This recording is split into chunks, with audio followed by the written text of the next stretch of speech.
Well, they're calling it the carpocalypse. Dramatic terms describe a critical crunch in the U.S. rental car market. The situation north of the border isn't as bad yet, but industry experts predict Canada will soon mirror the U.S., and that could put a damper on your staycation plans. From Kelowna, BC to Halifax, good luck renting a minivan or large SUV. The courier companies like Purelator and those guys, they're so desperate for vehicles.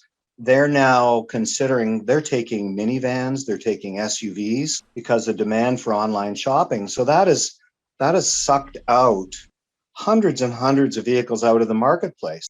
During the pandemic, demand for rentals plummeted. People didn't need as many lifts from airports or loaners after an accident. So rental agencies from coast to coast sold off their fleets, reducing them by 30 to 40% on average. With a strong Canadian dollar and a hot market for vehicles, it was easy to unload them.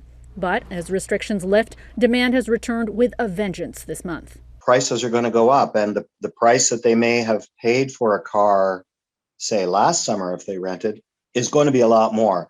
Sticker shock and less selection, and it's expected to get worse before it gets better. A global shortage of semiconductor chips and supply chain issues all mean that increasing fleets is a battle.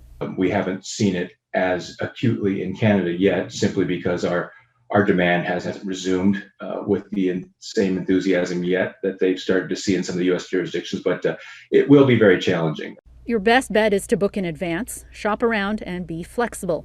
You might be looking for an SUV, but have to make do with a hatchback. And Gaviola, Global News, Toronto.